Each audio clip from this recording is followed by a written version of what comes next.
Alhamdulillah kama yang bagi jalani wajhal karim wa azimi sultan. Allahumma inni as'aluka ilman nafi'an wa rizqan thayyiban wa amalan mutaqabbalan. Assalamualaikum warahmatullahi wabarakatuh. Selamat sore teman-teman, tete-tete, kakak-kakak dimanapun kalian berada. Semoga dalam keadaan sehat dan bahagia ya. Alhamdulillah puji dan syukur mari kita panjatkan kepada Allah Subhanahu wa taala. Salawat salam tak lupa kita curahkan untuk Nabi kita Nabi Muhammad Shallallahu Alaihi Wasallam sehingga kita bisa berkumpul ya berlangsungnya sharing online rutin yaitu Salaman Pol ke-25 yang spesial kali ini bersama Kak Atika Cahya dengan judul Target Dunia versus Target Akhirat Mengoptimalkan Ramadan di Tengah Deadline yang tentunya diselenggarakan oleh Jami Syar'i. Alhamdulillah ya kita semua masih diberikan kesempatan untuk bisa sharing belajar bareng kalau via online semoga tidak menurunkan semangat kita dan tidak mengurangi keberkahan tentunya dalam mencari ilmu. Tak kenal maka ta'aruf, perkenalkan aku Ensa, insya Allah akan memandu acara pada sore hari ini.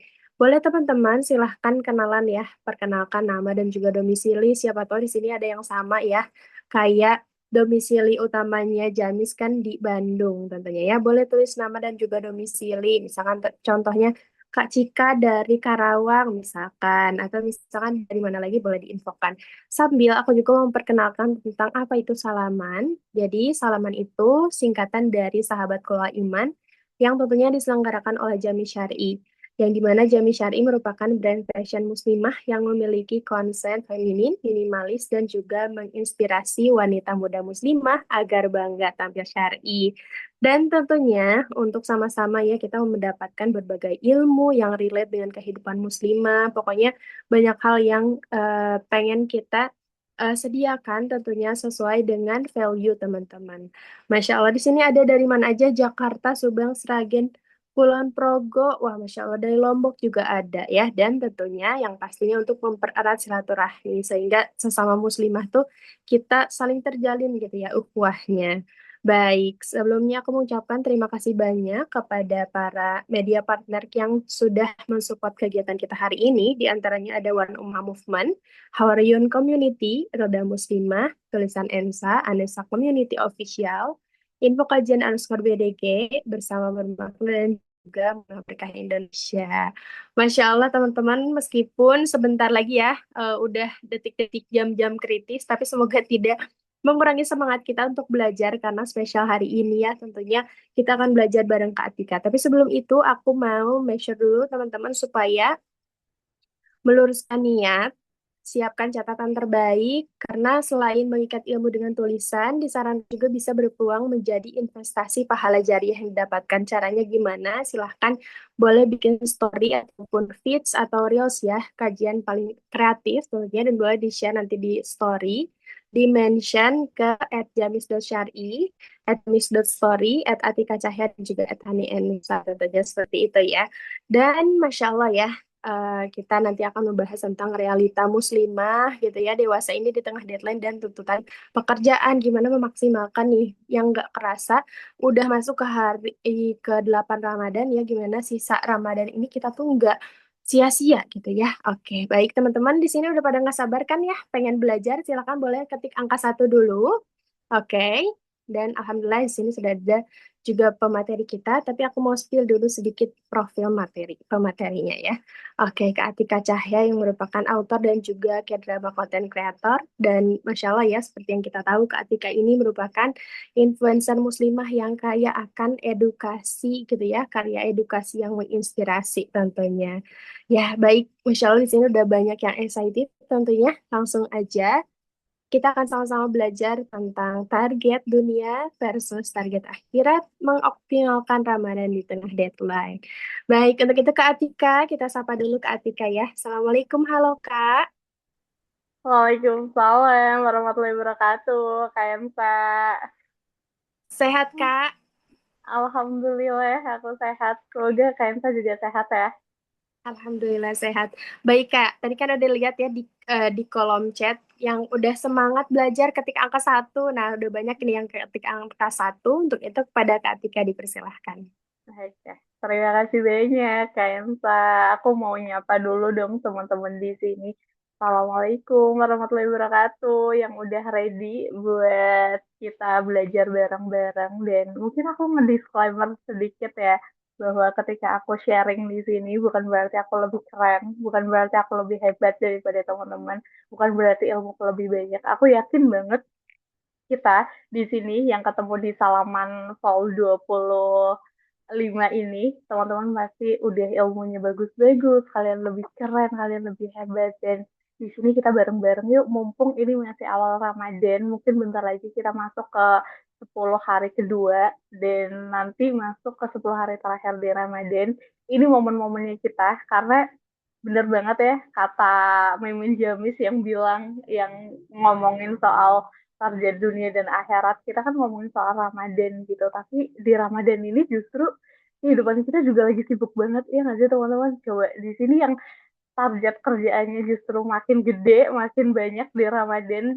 Wah, pasti kerasa banget kalutnya gitu. Dan mungkin buat teman-teman yang mungkin udah berumah tangga kayak gitu, ketika Ramadan kesibukannya tuh makin nambah karena harus nyiapin waktu buat buka puasa dan lain sebagainya gitu. Nah, hari ini kita bareng-bareng, kita lurusin niat kita, gimana ya caranya waktu yang terbatas ini kita bisa manfaatkan sebaik-baiknya, termasuk ketika teman-teman duduk di salaman solim ke-25 ini, kita bareng-bareng biar ridho Allah itu datang ke kita ketika kita lagi Zoom bareng. Dan aku boleh minta tolong sama Mimin buat ditayangin slide materinya. Insya Allah nanti teman-teman kalau misal kalian mau nyatet materinya, jangan sampai kalau teman-teman dapat kebaikan, kebaikannya cuma berhenti di sini. Kalau bisa banget gitu, aku pengen banget berharap teman-teman itu bisa membagikan kebaikan itu, bukan cuma buat diri kita, bukan cuma buat orang-orang yang datang di webinar ini, tapi juga buat orang-orang yang lebih luas lagi, mungkin buat audiens teman-teman di sosial media, bagiin itu, semoga kebaikannya akan tersebar luas. Dan doain juga ya semoga kebaikan itu mengalir buat aku, buat tim Jamis juga, buat KM, buat teman-teman yang datang. Nah, teman-teman, hari ini kita bakal ngomongin soal target dunia sama target akhirat. Nah, aku mau sedikit intermezzo. Selama ini kita tuh sibuk untuk memisahkan dua hal ini. Seakan dua hal ini tuh sesuatu yang berbeda, sesuatu yang sangat terpisah jauh gitu. Padahal dua hal ini tuh bisa kita jadiin satu. Selama ini kita selalu kayak mikir, oh kalau bukan ilmu agama berarti itu ilmu dunia. Oh berarti kalau ilmu dunia itu nggak bermanfaat buat akhirat gitu. Selama ini kita tuh terbiasa dengan stigma untuk memisahkan dua hal itu. Seakan dunia dan akhirat itu tuh sesuatu yang terpisah kayak gitu. Dan makanya ada istilah, gimana ya caranya biar akhirat dan dunia itu seimbang gitu. Loh, kenapa harus seimbang? Padahal kita bisa memasukkan ranah dunia itu ke ranah akhiratnya kita gitu. Berarti semuanya bisa kita jadikan ranah akhirat. Termasuk target-target yang kita punya di dunia ini. Ketika teman-teman mikir, ini Ramadan ya, Ramadan pengeluaran kita makin gede nggak sih teman-teman? Akuin deh, ketika kita butuh buat buka puasa, buat sahur juga, dan kita pengen sedekahnya kita bisa maksimal, terus pas kita ngasih, kita punya THR dan kita otomatis bisa ngasih THR, kita beli baju baru mungkin, atau teman-teman punya target lain, otomatis kita tuh harus dalam tanda kutip ya, bekerja keras untuk itu. Kita ngerasa bahwa itu target-target dunianya kita, biar kerjaan kita targetnya tercapai berarti aku harus super duper maksimal nih, aku lembur terus dan lain sebagainya. Akhirnya kita ngerasa bahwa target-target ibadah kita jadi teranulir, akhirnya terabaikan. Padahal ini cerita pribadi dari aku pribadi. Aku pernah kerja di salah satu perusahaan yang justru omset kita itu terbesar ada di bulan Ramadan. Dan aku yakin kalau misal teman-teman di sini ada yang bisnis atau bahkan kerja di perusahaan-perusahaan yang kayak Mustafa Al-Quran atau fashion gitu, bahkan kita tuh omset terbesarnya di Ramadan dan menjelang Lebaran gitu. Yang mau nggak mau kita tuh bener-bener banyak lemburnya, kita dikejar sama banyak deadline, itu tuh justru di momen Ramadan gitu. Tapi ternyata itu bukan alasan untuk kita menghentikan semua target-target yang udah kita pasang tentang Ramadan kita. Karena kita kan juga yakin ya bahwa Ramadan ini datangnya cuma setahun sekali kayak gitu, ketika 11 bulan kita udah terlalui, belum tentu nih di tahun berikutnya kita akan sama Ramadan berikutnya. Nah, makanya ini jadi PR untuk kita, gimana ya caranya kita juga bisa mengoptimalkan Ramadan di tengah banyaknya deadline yang kita punya. Dan ini yang mungkin rasakan, kadang kita tuh mikirnya kayak ya udah kan aku udah sibuk sama hal-hal ini, jadi aku nggak perlu dong sibuk sama hal itu. Akhirnya kita tuh akan dipaksa untuk memilih satu daripada yang lainnya gitu. Apakah kita harus milih seperti itu? Nah, nanti kita akan coba obrolin di beberapa jam ke depan. Nah, ini boleh nih. Tadi udah sempat dikenalin sama Kak Ensa, dan mungkin teman-teman yang selama ini mau ngepoin aku jauh lebih lanjut gitu, boleh banget datang ke Instagram atau di TikTok aku. Jadi selama ini konten-konten aku tuh lebih banyak tentang K-drama yang itu point of view-nya itu diambil dari sudut pandang Islamic Psychology, karena aku belajar di situ juga. Dan aku nulis buku terakhir judulnya Tumbuh Menyala, yang itu juga jadi buku terakhir yang aku tulis di 2024 atau 2023, aku sampai lupa. Itu judulnya Tumbuh Menyala, dan sekarang ada komunitas platformnya juga. Nah, ini boleh nih. Nah, teman-teman, aku mau mulai dengan satu pertanyaan. Coba di sini, siapa yang ngerasa Ramadan itu harus sempurna? Coba di sini yang ngerasa bahwa, oh, Ramadannya aku harus perfect. Dalam artian aku mau tarawihnya tuh full, kita mau puasanya tuh full. Bahkan kita ngerasa kalau kita haid tuh kayak, ya kenapa haid sih gitu. Apalagi mungkin ada yang sama kayak aku yang baru hari pertama tuh, ya hari pertama udah haid gitu. Atau bahkan teman-teman yang udah biasanya ya, kalau awal-awal kita udah haid, misal ada irisannya tuh dari sebelum puasa kita udah haid sampai pas awal puasa kita tuh haid gitu, sampai pas akhir ya 10 hari terakhir udah mendekati lebaran kita hype. Pasti kadang tuh kayak ya kan lagi semangat semangatnya gitu, atau bahkan kita tuh melihat euforia orang lain, orang lain lagi seru-serunya banget nih untuk ngejar target Ramadan mereka, tiba-tiba kita hype. Atau bahkan ketika teman-teman yang merantau gitu harus mudik, yang akhirnya mudik kita jadi kita sibuk sama persiapan mudik itu, sama perjalanannya, sama di kampung halaman yang akhirnya juga dalam tanda kutip ya mengganggu proses Ramadhani kita gitu untuk kita memenuhi target-target kita. Mungkin selama ini kita ngerasa bahwa kenapa sih kayak gitu, kenapa sih harus gini gitu. Ya lo kan aku lagi semangat-semangatnya nih, aku lagi ngejar itu.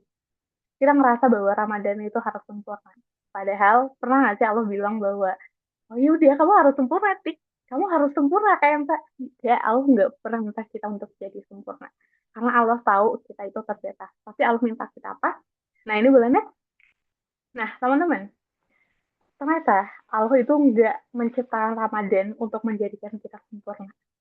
Tapi Allah itu menjadikan Ramadan sebagai tempat untuk kita bertumbuh, sebagai sarana untuk kita menyembuhkan diri kita, sebagai sarana untuk kita belajar.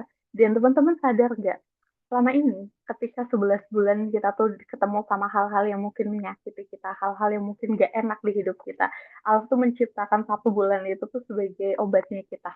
Dan karena beberapa waktu ini aku tuh selalu ketemu sama momen-momen untuk aku sharing tentang Ramadan itu bulan cintanya Allah, dan ternyata iya itu tuh terbukti. Apa buktinya? Ketika teman-teman ibadah di luar bulan-bulan Ramadan, itu pahalanya itu normal kan. Tapi di Ramadan, ibadah kita, ketika kita lakukan dengan ikhlas, pahalanya itu berkali-kali lipat. Bahkan kebaikan-kebaikan itu. Dan bahkan ketika kita melakukan kebaikan itu, pahala kita akan bertambah tanpa mengurangi kebaikan yang lain. Misal, kita ngasih makan buat orang yang berpuasa. Kita dapat pahala sama kayak orang berpuasa itu tanpa mengurangi pahala orang yang berpuasa. Dan kebayang nggak sih, itu kan kayak melipat gandakan kebaikan ya, melipat gandakan pahala-pahala yang awalnya biasa aja. Apalagi sekarang ini hari Jumat, ini udah Jumat kedua, Jumat pada asar, ini tuh benar-benar berkali-kali lipat. Dan kalau teman-teman niatkan ini sebagai kita lagi menuntut ilmu, itu kita lagi dikelilingin sama malaikat yang itu juga mendoakan hal yang sama-sama kita gitu. Jadi silahkan berdoa sebanyak-banyaknya sambil kita nunggu buka gitu. Karena ini tuh bentuk cintanya Allah ke kita yang nggak dikasih ke semua umat, yang nggak dikasih ke semua makhluk yang Allah ciptakan, nggak diciptakan gitu. Dan aku ingat banget, mungkin ketika teman-teman ngebaca Bismillahirrahmanirrahim. Itu kan bukti bahwa Allah itu Ar-Rahman dan Ar-Rahim. Ya nggak? Ketika kita nganggap bahwa Islam itu rahmatan lil alamin, Islam itu jadi rahmat, jadi kasih sayang buat seluruh alam. Terus apa apa bedanya sama kita yang kita tuh lagi belajar buat beriman gitu? Apa bedanya ketika kita tuh lagi berusaha buat taat di Ramadan ini gitu? Tapi ternyata Allah itu ngasih cinta yang jauh lebih besar, yang itu lebih berkali-kali lipat, yang itu khusus buat kita hamba-hamba yang beriman itu dengan Ar-Rahim, yang itu nggak dikasih ke semuanya. Dan Ar-Rahim ini bentuknya adalah salah satu bentuknya adalah kita itu dijauhkan dari hal-hal yang mungkin menyakiti kita, yang awalnya kita tuh harusnya dapatnya tuh rasa sakitnya levelnya 1000. Tapi dengan ar-Rahimnya Allah, karena Allah itu memberikan cinta kepada hamba-hamba yang beriman, kita cuma dikasih rasa sakitnya tuh 100. Mungkin kita masih ngerasa rasa sakit yang 100 itu juga kayaknya gede banget ya. Tapi ternyata itu udah diselamatkan sama Allah sedemikian rupa, makanya kita ngerasain yang 100 itu. Jadi momen Ramadan ini ternyata bentuk cintanya Allah ke kita. Bentuk cintanya Allah. Makanya ketika kita ngerasa ya Allah kan kesalahanku banyak banget, dosaku banyak banget, ini maksudku juga banyak banget gitu. Ternyata Allah menciptakan 1 bulan ini biar kita belajar, biar kita ngerasa ya udah ya Allah aku balik lagi engkau ya. Jadi 1 bulan ini tuh ibaratnya pesantrennya kita. Makanya kan ada istilah pesantren kilat yang itu ada di bulan Ramadan gitu. Dan ternyata Ramadan itu jadi ruang untuk kita bertumbuh, ruang untuk kita terus mendekatkan diri sama Allah. Makanya kita tuh dibentuk. Mungkin buat kita yang ngerasa selama ini kita jarang tahajud itu kita baru dibangunin di jam 3 pagi, jam 4 pagi pas sahur. Yang mau nggak mau, ah sayang banget kalau aku cuman bangun buat sahur. Ya udah aku tahajud dulu deh. Terus habis itu lanjut makan sahur. Habis itu lanjut buat subuh. Ah daripada subuh tidur lagi, aku zikir pagi bentar deh. Aku mau lanjutin tilawah bentar 1 halaman nggak apa-apa deh. Habis itu siap-siap kita berangkat kerja yang ternyata dari situ kita tuh dididik, kita dilatih untuk kita bertumbuh, untuk kita sama-sama sembuh. Dan ada banyak banget penelitian yang mengatakan bahwa Ramadan ini juga salah satu bulan healingnya kita. Ketika 11 bulan ini kita mengalami banyak hal yang menyakitkan, kita ketemu sama 1 bulan untuk kita sembuh dan untuk kita balik lagi sama siapa sih pencipta kita. Dan ini bukan cuma ngomongnya sembuh secara fisik aja. Terbukti bahwa puasa itu secara penelitian bisa menyembuhkan beberapa penyakit. Dan bahkan puasa itu mendetoks tubuh kita untuk yang biasanya selama 11 bulan kita makannya serampangan dan sekarang Ramadan kita dibatasin. Jam makannya kita tuh dibatasin. Dan Ramadan ini juga menyembuhkan kita dari banyak hal, termasuk penyakit-penyakit mental kita. Makanya kita kan diajarin ya untuk jauh lebih tenang, untuk gimana caranya kita balik lagi ke diri kita, untuk kita mengingat lagi bahwa yang punya kendali atas hidup kita tuh Allah gitu. Banyak banget hal yang akan menyembuhkan kita di bulan-bulan Ramadan. Nah, kita akan coba ngobrol itu lebih jauh. Jadi rasanya sayang banget kalau di momen Ramadan ini kita malah sibuk sama hal-hal yang kita mikirnya kayak, oh aku lagi produktif ya. Dan buat aku pribadi ya teman-teman, ini curhatan pribadi kayak aku mikir kayak, ini kan Ramadan sayang banget kalau aku nggak pakai buat bikin konten. Sedangkan orang-orang di luar sana itu Ramadan itu biasanya banyak banget ya untuk ngabisin waktu sama handphonenya gitu. Rasanya sayang banget. Tapi kadang aku mikir kayak, tapi aku harus ada kerja yang perlu dikejar nih gitu. Aku perlu ngejar kayak telawah aku perlu ngejar hal lainnya kayak gitu. Terus gimana ya untuk ngebagi itu? Kita akan coba ngobrolin itu setelah ini. Ini boleh next? Dan aku semoga ini cara bicaraku nggak terlalu cepat ya. Nanti kalau misal terlalu cepat teman-teman boleh banget tulis aja di kolom chat. Nah, ini boleh next? Oke. Okay. Ah, dan ini salah satu hal yang jadi indahnya Ramadan adalah kita dikasih kesempatan untuk ngebaca surat cintanya Allah. Yang mungkin selama 11 bulan ini, teman-teman ngerasa kayak, oke, okay, kayaknya waktu aku sama Al-Quran biasa aja. Tapi sadar atau enggak, di bulan-bulan Ramadan, kita tuh jadi, dalam tanda kutip ya, kita tuh kayak kepepet. Kita dijedotin sama ayat-ayat yang ada di Al-Quran. Mungkin kita ketemu kemana, oh lagi nyetel murotal, oh lagi kemana ada orang lagi tilawah, oh lagi kemana ada orang lagi hafalan, oh kemana tiba-tiba ada tulisan yang itu ayat suci Al-Quran gitu. Dan teman-teman, ini salah satu ayat favorit aku karena di ayat ini tuh ada doanya juga. Nanti kita coba lihat di belakang. Dan hal yang selalu Allah tanamkan ke kita adalah Allah itu nggak pernah membebani kita di luar kemampuan kita, di luar kadar kesanggupan kita. Dan bahkan ini salah satu doa favoritnya aku ketika kita minta, ya Allah, tolong aku jangan pernah biarkan aku sendirian meskipun sekejap mata. Bahkan di hal-hal paling sederhana, pernah nggak dengar cerita bahwa ketika dulu sahabat-sahabiah ketika ngalamin hal-hal yang kecil garamnya habis, sekecil itu sandalnya putus, itu tuh bahkan berdoa dan minta tolong sama Allah. Jadi hal yang dilakukan pertama kali sebelum bertindak untuk melakukan sesuatu itu tuh berdoa dulu. Dan ini jadi tamparannya buat kita semua yang ngerasa, ah aku bisa kok, aku kayaknya bisa sendiri deh. Mungkin buat hal-hal yang sederhana gitu, yang kayak misal gini, ketika aku mau bicara sama teman-teman di sini, aku berdoa doanya Nabi Musa gitu. Tapi ketika kita ngerasa kayak, oh kayaknya udah biasa lah aku juga sharing kayak gini gitu. Mungkin aku lupa dengan doa itu. Atau bahkan hal-hal yang jauh lebih besar lagi. Ketika kita berusaha untuk mengendalikan takdir hidupnya kita, ketika kita berusaha untuk mengendalikan waktu yang kita punya, kita tuh ngerasa, ah aku juga bisa kok gitu. Siapa yang di sini ngerasa kayak gitu? Ngerasa bahwa aku bisa kok sendiri gitu.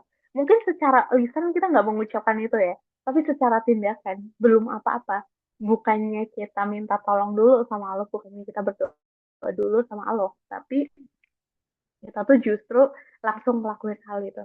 Dan aku ingat banget ini aku ngebaca di thread, mungkin teman-teman ada yang aktif juga di aplikasi thread, ada orang yang bilang kayak gini, iya ya, aku nggak tahu kenapa, aku tuh lagi ngebuka satu alat yang itu tuh susah banget dibuka berkali-kali gitu, dan itu udah dicoba pakai sekuat tenaga dan ternyata nggak bisa.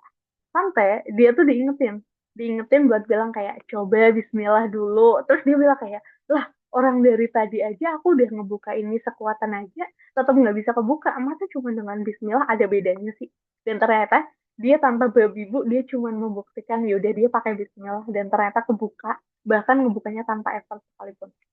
Dan kadang kita tuh lupa, kita sering banget untuk mengandalkan diri kita sendiri, kita sering banget mengandalkan kayak, ah aku bisa kok, kita time manajemennya tuh udah bagus banget. Oh kayaknya energi aku nggak bakal habis orang aku rajin olahraga, makanku teratur, tidurku bagus, terasa aku bisa manage kayak gitu. Kita ngerasa itu tuh dalam kendalinya kita semua. Sampai kita lupa bahwa ada zat yang jauh lebih besar yang berkali-kali lipat yang itu mengendalikan kita atas itu semua. Kita bahkan kita tuh punya free will, kita punya kehendak bebas untuk memilih sesuatu.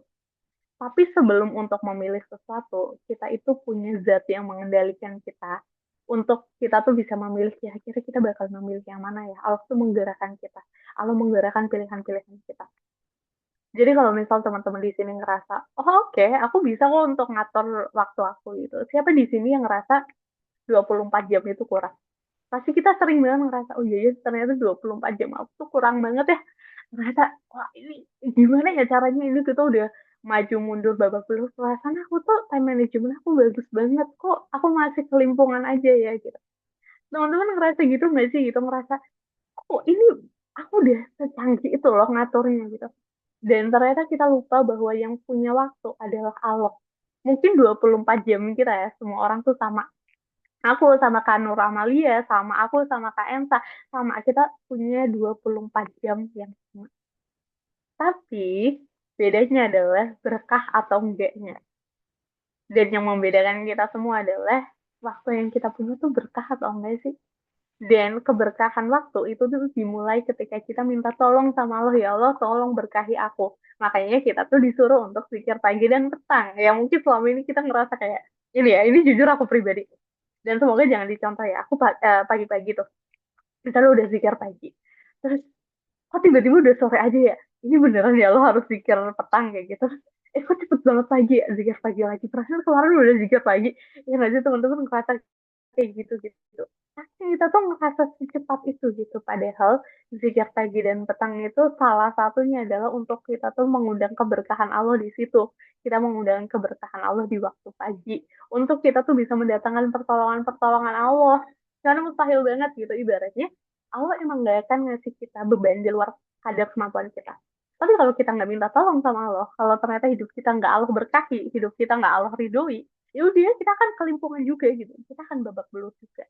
Jadi kuncinya adalah dengan kita minta tolong sama Allah, dengan kita minta rahmatnya Allah, kita minta keberkahannya Allah. Nah ini boleh nih. Nah teman-teman, kita akan coba ngobrolin tentang, kan tadi aku sempat mention ya di awal bahwa Allah tuh nggak minta kita untuk jadi sempurna. Karena ternyata Allah tuh tahu kapasitas kita. Tapi Allah juga tahu tanggung jawab kita sebagai hamba yang kita diciptakan ke dunia untuk beribadah. Dan ternyata ibadahnya kita tuh bentuknya banyak banget.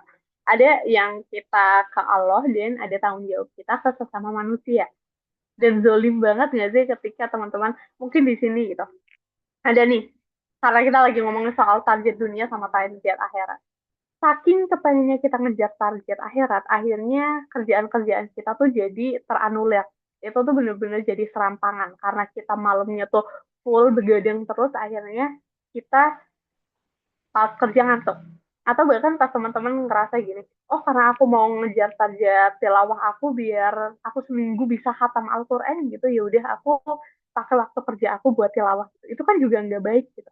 Karena Allah tahu bahwa kita punya tanggung jawab yang lain, yang tanggung jawab kita juga ngomongin soal amanah kita atau enggak sama sesama manusia, itu juga Allah bilang sama kita, kita nggak harus jadi sempurna, tapi Allah mau kita mengupayakan sebaik-baiknya dalam hal ini, dalam kita memaksimalkan kapasitas kita memaksimalkan tanggung jawab kita, dan Allah juga tahu kondisi fisik dan mental kita. Mungkin gini, teman-teman ngerasa fisik kita tuh jauh lebih teruji nggak sih di Ramadan ini gitu. Karena jadwal kita padat, pikiran kita tuh seakan penuh banget gitu. Terus dan kita juga ngerasa bahwa tidur kita makin terbatas. Tapi ternyata teman-teman, Allah melengkapi itu. Allah tahu itu bahwa tenang aja. Aku nggak minta kamu untuk melek 24 jam. Aku nggak minta kamu untuk begadang dari Isya sampai subuh untuk kita sahur gitu. Tapi kalau kamu boleh istirahat dulu kok. Gimana caranya kita mengatur istirahatnya kita, habis sholat tarawih kita istirahat biar pas sahur kita tuh jauh lebih fresh gitu. Allah tahu itu. Dan yang jauh lebih berat adalah ketika kita ngomongin soal mental kita. Mungkin teman-teman tadi udah sempat ngejawab ketika kita tuh memaksakan, bukan memaksakan ya, kita tuh berekspektasi bahwa oh harus sempurna. Ramadan kita tuh harus, wah aku mau ini itu yang terbaik gitu. Nggak ada yang salah dengan itu teman-teman ketika kita punya ekspektasi. Tapi ketika kita punya ekspektasi tertentu dan kita dibenturkan sama realita, ternyata mental kita chaos juga. Kita ada perasaan kayak, aku ngerasa bersalah deh. Kenapa ya aku gini? Kenapa ya aku gitu? Kenapa ya? Karena kemarin harusnya gak gini. Kita sibuk dengan perasaan-perasaan itu, kita sibuk dengan rasa bersalahnya kita, yang akhirnya mental kita juga jadi down. Dan makanya karena Allah tahu ini semua, makanya Allah mengatur kita bahwa enggak kok, ini sesuai kapasitas kamu kok. Ketika kita ngerasa bahwa ya Allah, tapi ini terlalu berat buat aku. Berarti kita memang belum sadar sama kemampuan kita. Kita belum sadar bahwa Allah menciptakan kita sehebat itu, makanya kita ngerasa nggak bisa, yang ini aku nggak bisa gitu. Itulah PR-nya kita untuk kita bisa menyadari, oh iya ya, ternyata ketika Allah percaya ke kita untuk kita bisa nanggung satu tanggung jawab tertentu, artinya Allah tuh yakin sama kita, Allah percaya bahwa kita bisa kok, dan itu masih dalam kadar kemampuannya kita. Nah ini boleh next. Nah teman-teman, kita akan coba bicarakan tentang, kita selalu menganggap Ramadan itu jadi ujian kompetisinya kita. Ini tuh jadi momen-momen untuk kita balapan. Gak ada yang salah. Dan bahkan ini salah satu hal yang bagus ketika teman-teman itu punya Ramadan Challenge.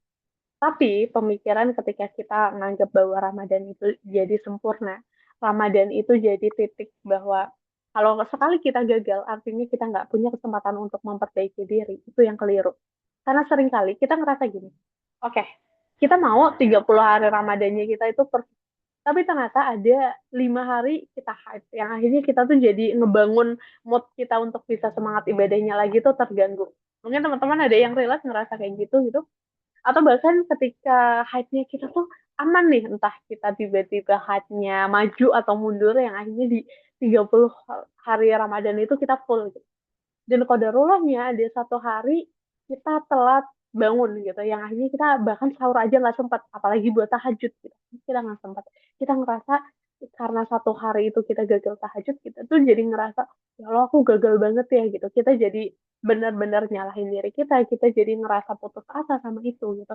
Nah itu yang perlu kita benahi, karena bisa jadi itu salah satu yang jadi godaannya setan. Setan ngegoda kita kayak, ya udahlah itu bukti bahwa lu nggak sempurna gitu, ya udah lu nggak usah dilanjutin gitu, ya udah ngapain sih lu rapat-rapat ngejar itu gitu, toh kemarin lu udah gagal kan.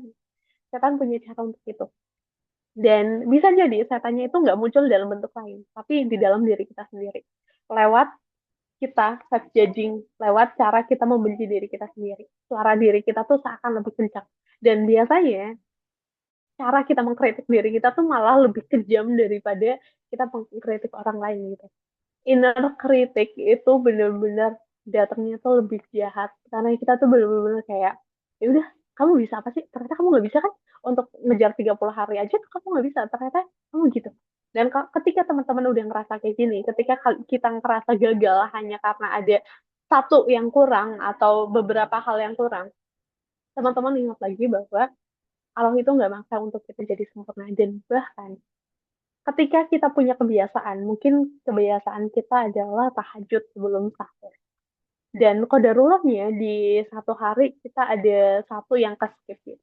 Allah itu akan tetap ngasih pahala sama kayak kita tahajud sebelum waktu sebelum-sebelumnya. Itulah pentingnya untuk kita tuh punya kebiasaan. Untuk kita memupuk kebiasaan-kebiasaan baik ini biar ketika hal itu kurang, kita bisa tahu bahwa oh oke, ternyata aku tetap dikasih pahala yang sama. Sama kayak perempuan kalau lagi haid. Ketika kita lagi haid, apa larangan kita? Kita dilarang buat berpuasa, kita dilarang buat sholat gitu. Itu kan hal-hal yang kadang kita mikir kayak, "Oh, tapi aku kangen banget buat sholat, tapi aku pengen banget buat puasa."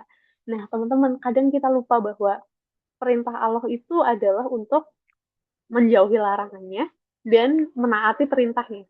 Dan menjalani perintah untuk tidak berpuasa, itu tuh juga pahala loh. Dan menjalani perintah untuk tidak sholat ketika kita lagi haid, itu juga berpahala loh. Kenapa? Ya karena kita menaati perintah Allah. Kan perintahnya Allah adalah jangan sholat pas kamu lagi haid, jangan puasa pas kamu lagi haid. Dan ini pentingnya untuk kita mengingatkan diri kita kalau pas lagi haid, apalagi di bulan-bulan Ramadan, ya Allah aku nggak puasa hari ini karena aku lagi haid, aku berusaha untuk taat kepadamu ya Allah, aku nggak sholat karena aku lagi haid, aku berusaha untuk taat kepadamu.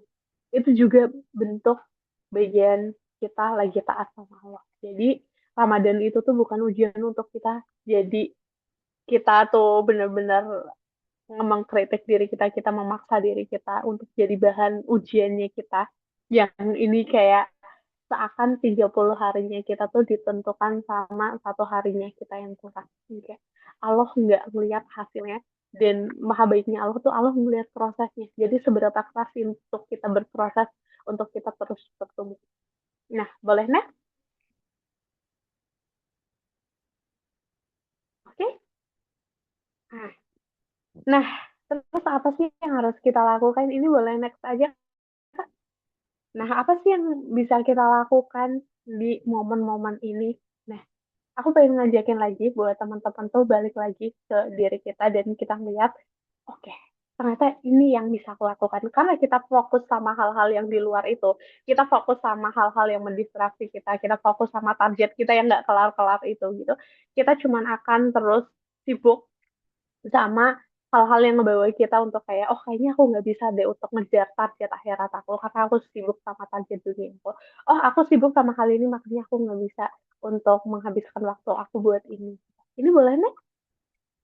Jadi kita tuh terus menerus dipaksa sama hal-hal itu yang akhirnya teman-teman kita jadinya nggak bisa fokus kemana-mana. Karena kita fokus sama masalahnya, bukan fokus sama masalah.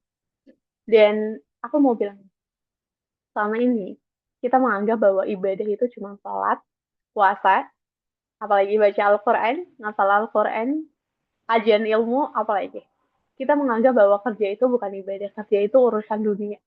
Padahal kita itu bisa melakukan hal-hal yang kita anggap duniawi ini sebagai hal yang mendekatkan kita kepada akhirat, sebagai ibadah-ibadah yang kita lakukan. Termasuk ketika teman-teman bekerja secara profesional, itu juga bentuk ibadahnya kita. Ketika kita lagi meeting, terus kita ngasih ide-ide terbaik kita, ketika kita bisa ngasih apa ya, kelapangan hati sama orang-orang di sekitar kita, misal kita beda pendapat sama rekan kerja kita, itu juga bentuk ibadah. Ketika teman-teman ada di sosial media, ada berita-berita, ada gosip-gosip yang seakan itu menarik fokus kita, dan kita memilih untuk menutup itu, kita memikirkan bahwa, oh kan ini cuma gosip, dan ini belum tentu benar. Kenapa kita harus sibuk sama itu? Ya udah, tutup sosial medianya. Kita fokus lagi, dan itu part of ibadah yang selama ini kita mikir ibadah itu tuh cuman ibadah-ibadah yang berbentuk kayak sholat, ya kayak puasa, yang itu ibadah dohyak. Tapi kita lupa bahwa bentuk profesionalnya kita dalam bekerja, bentuk tanggung jawabnya kita ke kerjaan, itu juga bagian dari ibadah. Apalagi buat laki-laki ketika kita mencari nafkah, itu part of ibadah juga. Dan perempuan ketika, kan perempuan juga nggak wajib untuk mencari nafkah, tapi ketika kita bekerja itu tuh kita dapat pahala jihad, dan itu tuh gede banget. Jadi hal yang perlu kita lakukan pertama kali adalah coba luruskan konsep tentang ibadah.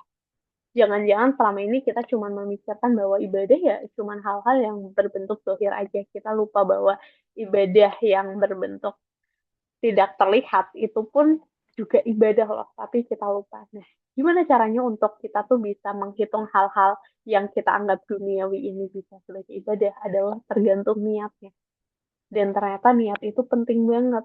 Dan teman-teman ingat nggak sih, beberapa waktu kemarin aku tuh baru baca salah satu penelitian yang ternyata niat itu mempengaruhi bagaimana cara kita bertindak. Ketika kita meniatkan, ya Allah aku mau puasa biar bisa lebih dekat kepada Engkau, biar Engkau tuh ridho sama aku sebagai hamba ini, puasa aku adalah bentuk ketaatan kepada Engkau. Dan ternyata kita tuh akan dikuatkan dari itu. Tapi ketika kita cuman meniatkan puasa sebagai, ini kan puasa karena biar aku langsing ya, misal, misal. Dan aku yakin teman-teman di sini nggak ada yang niatnya seperti ini. Ketika puasa, oh aku puasa biar ini nanti niatnya aku cepet langsing gitu. Atau bahkan, oh aku niat puasa deh biar nanti pas Ramadan tuh euforianya beda gitu. Ketika kita meniatkan sama hal itu, kita akan dapetin sesuai sama apa yang kita niatkan, dan energi kita tuh akan beda. Tapi ketika kita memang meniatkan puasa untuk bisa menghamba, kita tuh jadi dikuatkan untuk melakukan hal-hal yang mungkin awalnya kita kayak, aduh males banget, ternyata kita kuat. Dan ternyata kita nggak fokus sama rasa laparnya, kita nggak fokus sama rasa hausnya, tapi kita fokus lagi sama hal lain, mungkin misal kayak nahan amarah, kayak misal apa, belajar sabar gitu, belajar untuk mengendalikan nafsu kita gitu. Itu jadi part of kita ibadah ketika kita meniatkan itu secara benar. Jadi yang pertama yang perlu kita lakukan adalah meluruskan konsep ibadah. Nah, ini boleh next? Oke. Dan ketika kita bilang bahwa oke, ternyata semua hal duniawi juga bisa kita niatkan sebagai ibadah selama itu bukan hal-hal yang menyalahi syariatnya Allah, selama itu bukan hal-hal yang haram. Berarti Ramadan itu bukan berhenti dari duniawi. Bukan berarti kita harus 30 hari kita berhenti dari aktivitas kita harus ambil cuti gitu. Ya kalau bisa selamat gitu. Mungkin teman-teman mau umroh 30 hari di sana gitu. Tapi kalau kita nggak bisa, ya Ramadan itu bukan berhenti dari dunia gitu. Karena kita masih tetap hidup. Tapi Ramadan adalah menghadirkan Allah di dalam dunianya kita. Gimana caranya di balik aktivitas-aktivitasnya kita tuh menghadirkan Allah, dan bahkan di setiap nafasnya kita, di setiap hembusan nafasnya kita tuh menghadirkan Allah di situ. Karena sekali aja Allah menghentikan untuk mengatur jantung kita tuh bahkan nggak bisa nafas. Teman-teman mungkin bisa ngerasain di momen-momen kita COVID, di mana oksigen itu sangat-sangat berharga, yang ketika kita sekalinya kehilangan oksigen itu, saturasi kita turun dan nyawa kita terancam. Coba bayangin ketika momen-momen itu. Jadi di Ramadan ini bukan berarti kita harus menghentikan itu semua, tapi gimana caranya kita menghadirkan Allah di dalam dunia yang kita lakukan, di dalam hal-hal yang lagi kita kejar, di balik aktivitas-aktivitas yang kita lakukan. Nah, ini boleh, Nek? Nah, oke. Nah, yang kedua, ketika aku bilang apa sih yang bisa kita lakukan adalah mengelola rasa bersalah. Mungkin ini sempat aku mention di awal ketika aku bilang bahwa ada banyak banget target yang kita punya. Tapi ketika ternyata kenyataannya nggak semudah itu, ternyata sesulit itu ya untuk kita tuh bisa tetap produktif, untuk kita bisa mengatur dan membagi waktu kita gitu. Dan ternyata itu nggak bisa semua adalah kita manage rasa bersalah. Di tanggal 1 Ramadan kemarin, aku tuh bener-bener ngerasa bersalah. Kenapa? Karena aku nggak bisa puasa waktu itu. Dan rasanya head hari pertama tuh gimana sih teman-teman gitu. Mungkin rasanya tuh kayak bener-bener sakit gitu. Terus aku ngerasa kayak, ya loh aku ngerasa nggak berdaya ya, aku nggak bisa apa-apa gitu. Terus aku mendengar satu ceramah yang itu ada di YouTube juga. Beliau tuh dari ini, Dokter Imam Omar Sulaiman. Mungkin teman-teman pernah dengar ceramahnya gitu. Dan salah satu hal yang beliau katakan adalah, bahkan ketika Fir'aun mau meninggal, ketika itu tuh udah di ujung, Fir'aun bahkan mengakui keesaan Allah. Fir'aun itu mengakui bahwa, ya udah, Allah ini Tuhan. Allah, baru Fir'aun itu mengakui. Itu kan udah di titik yang Fir'aun tuh ngelakuin banyak banget kesalahan. Ya, kesalahan sebesar apa sih dia ngaku sebagai Tuhan loh gitu. Dan di ujung hidupnya bahkan dia tetap mengakui kebesaran Allah. Kenapa? Karena dia tahu bahwa Allah itu maha pengampun, Allah itu maha berkuasa, Allah itu bahkan bisa untuk ngasih ampunannya gitu. Tapi kan ketika itu mulutnya disumpalkan gitu. Dan ternyata teman-teman, bahkan orang yang paling kafir sekalipun yang mengaku Tuhan itu nggak pernah putus asa dari rahmatnya Allah, dari ampunannya Allah. Nah, kita yang lagi berusaha buat taat, masa kita ngerasa putus asa sih dengan hal yang kita lakukan hanya karena kita mungkin amalan-amalan kita nggak sempurna, ibadah-ibadah kita nggak sempurna gitu. Kita jadi putus asa. Mungkin ada ibadah-ibadah yang kita biasa lakukan dan itu skip dan kita ngerasa putus asa dengan itu. Sementara di bagian yang lainnya, ketika Fir'aun yang dia kafir, yang kurang kafir apa gitu, dan ternyata dia nggak pernah putus asa dari rahmatnya Allah, kita ngerasa kita putus asa, padahal kita bilang bahwa kita beriman. Ya nggak sih teman-teman? Dan ini boleh next. Dan ternyata teman-teman, ketika kita bilang bahwa, tapi aku ngerasa bersalah banget.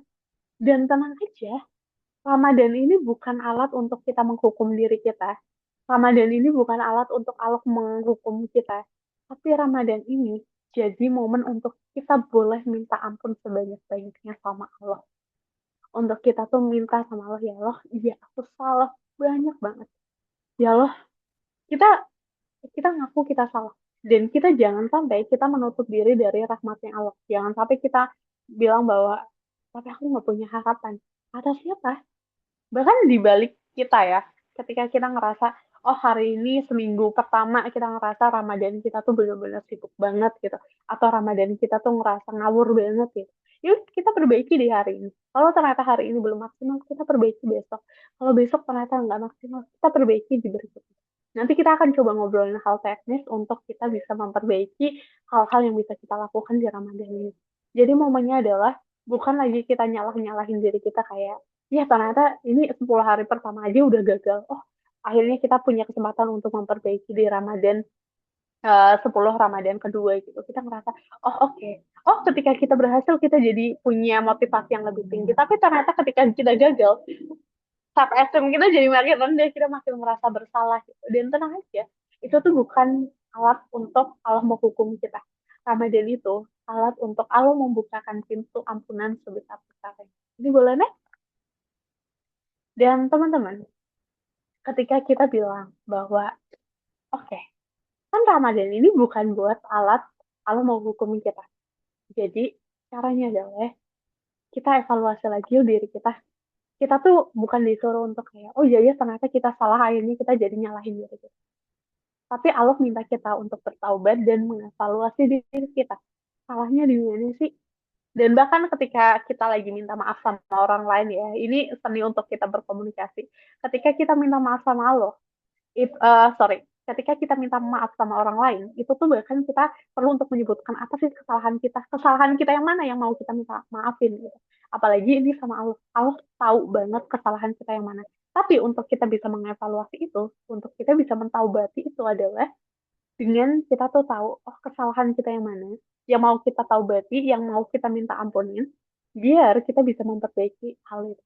Dan itu adalah rasa bersalah yang menumbuhkan. Bukan dengan kita tuh ngejudge diri kita berlebihan, yang akhirnya kita bikin kita ngerasa, yaudah, aku udah nggak ada harapan, toh kemarin salah terus. Dan bahkan salah satu hamba yang dicintai sama Allah adalah hamba-hamba yang punya rasa takut dan punya rasa harap. Dan rasa takut dan rasa harap ini bukan untuk dipilih salah satu, tapi untuk kita bisa amalkan keduanya. Gimana caranya kita mengimbangi rasa takut yang kita punya dan rasa harap yang kita punya. Jadi bukan buat dipilih, oh oke, aku mau memilih, aku punya harapan yang besar, oh tenang aja, aku mau bikin salah yang sebanyak-banyaknya, tuh Allah maha pengampun gitu. Iya, kita punya harapan yang besar, tapi kalau harapan yang besar itu nggak disertai dengan rasa takut yang besar juga, akhirnya kita jadi serampangan untuk berbuat salah. Jadi serampangan seenaknya untuk kita berbuat maksiat. Sementara ketika kita punya rasa takut aja, kita jadi orang yang putus asa. Ya udah deh, pasti Allah bakal mau hukum aku. Kan aku banyak banget salahnya, pasti Allah nggak bakal ngampunin aku. Dengan kita punya rasa takut yang banyak aja tanpa kita punya rasa harap, akhirnya kita jadi hamba yang putus asa. Itu sebabnya kita perlu melengkapi diri kita dengan dua hal, rasa takut dan rasa harap. Ini boleh, nah? Dan dua perasaan itu yang akan melengkapi diri kita untuk menghadapi rasa bersalah yang kita punya. Ini boleh, nah? Dan poin yang ketiga, ini jadi poin terakhir juga, untuk kita bisa lakukan di momen-momen Ramadan ini, yaitu nge-reframing deadline.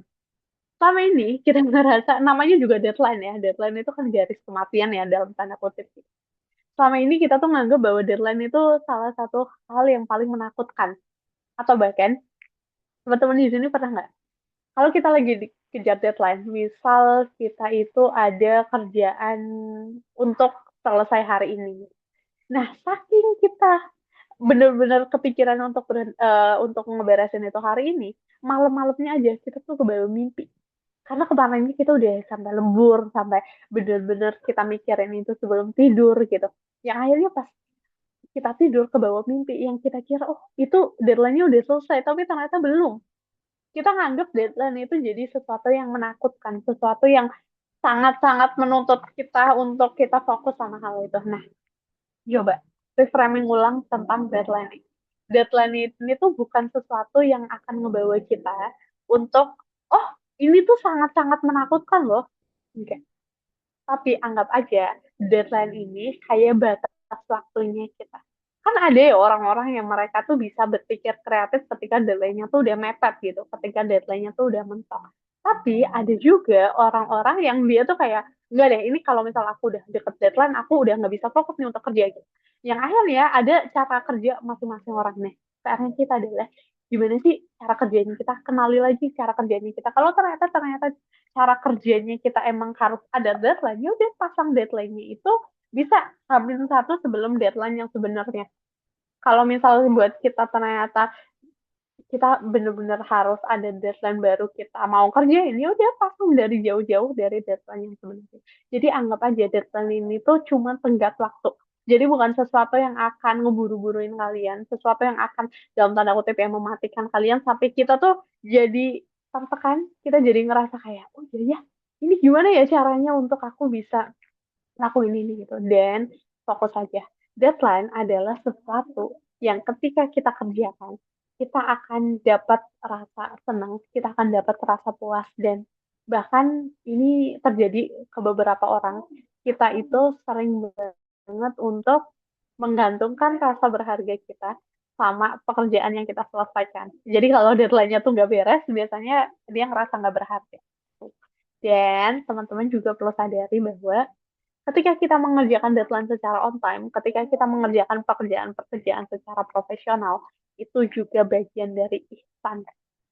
Jadi kita kan disuruh ya untuk kita beriman, dan part untuk kita apa ya, berbuat baik sesama manusia itu namanya ihsan kan. Nah, kita tuh perlu punya mental ihsan ini untuk kita bisa hidup termasuk di momen Ramadan ini. Jadi kalau misal teman-teman ngerasa, oh gimana ya caranya biar aku nggak zolim sama perusahaan tempat aku bekerja, gimana ya caranya biar aku nggak zolim sama teman-teman kerja aku, ya caranya adalah dengan kita menerapkan ihsan ini.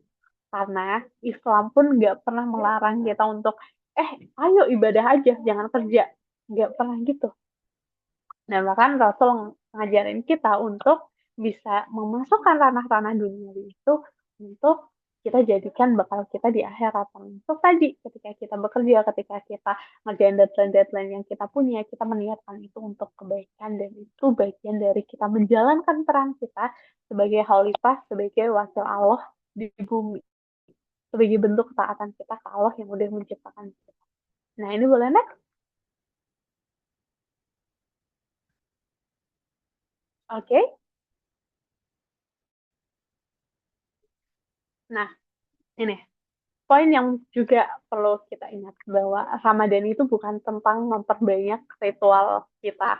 Kita bukan sekedar kayak, oh, seberapa banyak sih sholat sunnah yang kita lakukan, seberapa banyak sih khataman Al-Quran yang berhasil kita lakukan gitu. Tapi gimana caranya kita itu bisa melembutkan hati kita lewat peran-peran yang kita jalani, lewat hal-hal yang kita lakukan yang mungkin kita di rumah, kita sebagai anak, kita sebagai pasangan, kita sebagai kakak, kita sebagai adik, kita sebagai orang tua. Ternyata ketika kita di kantor, kita menjalankan peran sebagai leader, sebagai tim, sebagai apalagi project manager, kita ngelakuin hal-hal lain yang itu jadi perannya kita, dan kita bisa menjalankan peran itu dengan maksimal dengan kita menyadari apa sih hal yang kita lakukan sekarang.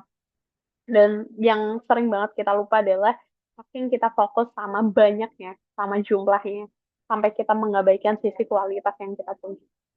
Sampai kita fokus sama hal-hal yang itu berbau kuantitas, dan kita lupa sama hal-hal yang itu ngomongin soal kualitas.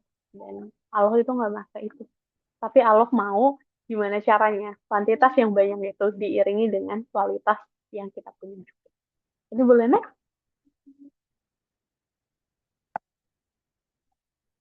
Nah, ini dia. Ini tiga hal, ini salah satu hal yang aku lakukan ketika lagi Ramadan. Kan selama ini kita tuh nganggap bahwa, oh ini Ramadan harus sempurna. Misal banget. Ini kan hari Jumat ya. Hari Jumat itu biasanya identik dengan Al-Kahfi. Kita mikir kayak, oh 110 ayat berarti aku bisa nih selesaikan dalam satu waktu. Tapi kadang saking buru-burunya kita gitu, kita kan kadang cuma sempet kayak, oh 10 10 10 10 gitu. Atau bahkan kayak 30 ayat gitu. Akhirnya kita bisa dibagi jadi 3 waktu atau 4 waktu gitu. Atau kita dibagi jadi 5 waktu gitu. Nah, teman-teman, ketika kita ngerasa waktu kita terbatas, kita punya banyak pekerjaan, tapi kita mau ibadah kita juga bagus, kita tuh boleh banget loh untuk ngebentuk micro habit. Kita tuh untuk ngelakuin ibadah-ibadah kecil, tapi tuh sering. Misal, kita mau ngebaca satu juz misal. Ya udah dibagi aja. Setelah sholat subuh kita mau berapa halaman, setelah sholat zuhur kita mau berapa halaman, setelah sholat asar mau berapa halaman, sholat maghrib berapa halaman, isya berapa halaman. Dan mungkin buat kita pekerja, kita nganggap, oh kalau misal asar itu kan biasanya waktunya mepet nggak sih? Jarang banget untuk asar tuh kita ada waktu buat tilawah gitu. Mungkin kita udah saking ke apa ya, saking kita dituntut banyak banget deadline, nggak sempet tuh habis asar. Nah, kita tuh bisa manfaatin waktu zuhur. Waktu zuhur karena kita nggak makan siang gitu, biasanya habis sholat kita bisa ngelakuin apa? Ya udah kejar tilawahnya. Dan teman-teman tuh boleh banget untuk punya kebiasaan-kebiasaan kecil yang ini akan bikin kita ngerasa ringan.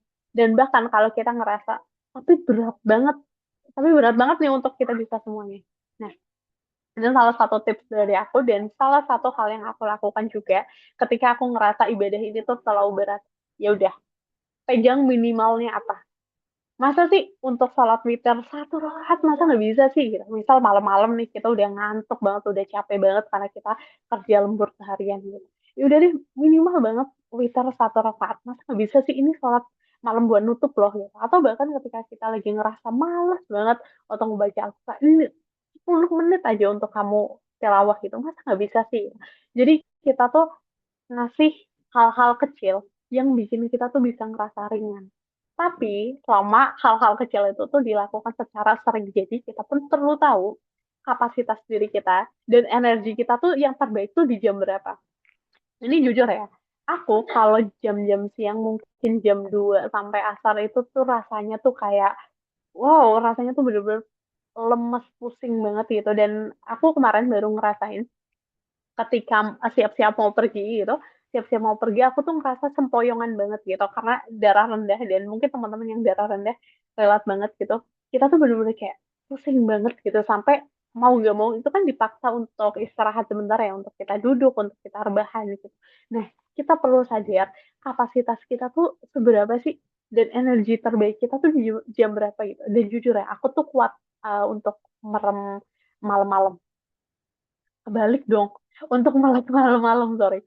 Jadi aku kuat banget untuk begadang gitu, yang akhirnya ya udah maksimalin di ibadah-ibadah malam yang bisa kita lakukan. Dan pasti yang kita bisa ngelakuin hal-hal yang mungkin ringan, yang mungkin kayak zikir kayak gitu. Jadi kita perlu paham banget untuk kita bisa menanamkan, oh oke, kalau di jam-jam segini aku masih semangat, oh jam-jam segini aku udah ngerasa capek, aku mungkin ngantuk, aku perlu istirahat. Ya udah berarti aku bisa nanemin habit-habit aku, ibadah-ibadah aku di jam sekian sekian sekian. Nah, itu tuh kalau kita sadar tentang kapasitas dan energi diri kita. Dan yang poin ketiga adalah maksimalkan sela-sela waktu. Mungkin kita nganggap bahwa, oh, sela-sela waktu nggak berharga sama sekali gitu. Padahal salah besar. Teman-teman yang tinggal di Jabodetabek pasti tahu banget apa ya, gimana crowdednya ibu kota kalau jam berangkat kerja atau pulang kerja. Aku ngerasain sendiri gitu. Ketika kita lagi, misal ya, kalau teman-teman naik transportasi umum gitu, itu lebih lebih oke lagi untuk kita tuh bisa nyambi sesuatu gitu. Misal kita naik kereta gitu, kita naik KRL. Udah di dalam kereta itu kita bisa ngelakuin apa sih? Kita ngedengerin kajian, kita zikir, kita ngebaca Al-Quran mungkin kalau itu agak lega keretanya gitu. Jadi kita bisa memaksimalkan sela-sela waktu yang kita punya, termasuk sela-sela waktu istirahat, atau pas pagi-pagi teman-teman datang lebih pagi gitu daripada ketiduran habis subuh, ya udah kalian berangkat lebih pagi terus sebelum mulai kerja untuk tilawah dulu, salat duha dulu gitu. Itu tuh bisa banget untuk kita memaksimalkan sela-sela waktu itu. Dan ternyata ketika kita berusaha untuk menanamkan kebiasaan-kebiasaan kecil itu secara sering dan banyak, itu lama-lama akan jadi kebiasaan yang itu besar.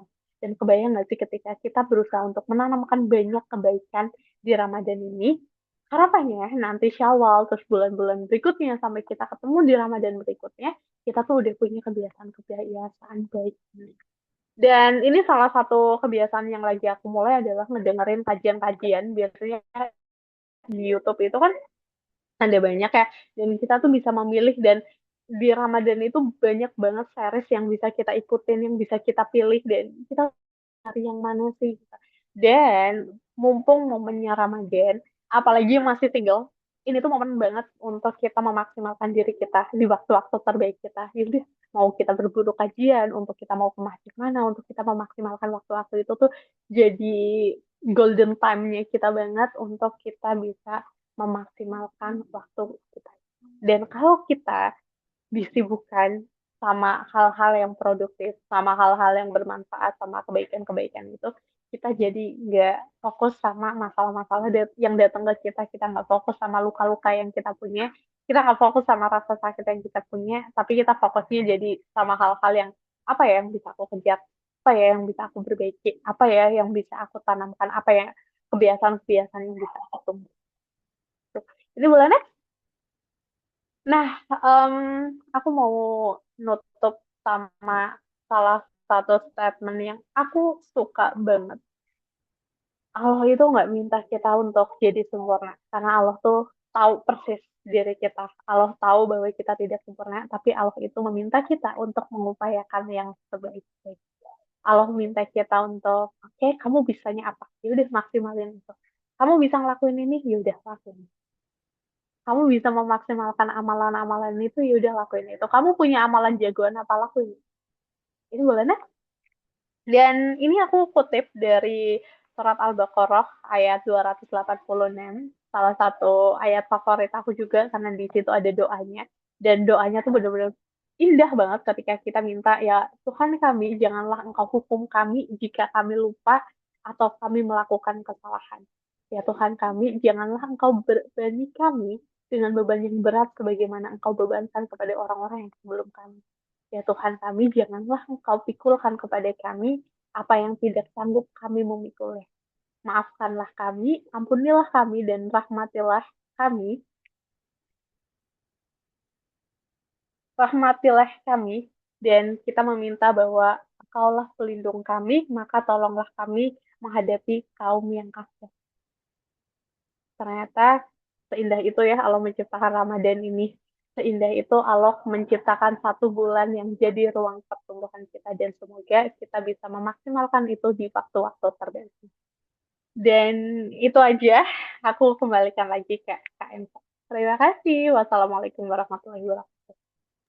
Waalaikumsalam warahmatullahi wabarakatuh. Masya Allah, dari tadi aku sambil nyatet ya kayak, ih Masya Allah ini relate banget ya dengan kehidupan kita di masa sekarang gitu ya, di bulan Ramadan ini. Tapi semoga tidak mengurangi semangat kita tentunya ya, apalagi udah dikasih tips dan kisi-kisi gimana gitu ya menghadapi bulan Ramadan kali ini. Baik, untuk itu kita akan membuka sesi tanya jawab. Buat yang mau bertanya, boleh silahkan raise hand terlebih dahulu, atau misalkan ada yang mau via chat aja juga boleh ya, tapi kita utamakan yang mau raise hand terlebih dahulu. Mungkin adakah yang mau bertanya gitu ya, mumpung ini kesempatan yang jarang sekali ya, kita bisa bertanya secara langsung seperti itu ya. Baik, silahkan ada yang mau bertanya, kakak-kakak boleh raise hand. Oh ini ada, silahkan kepada Kak Salsa, langsung saja.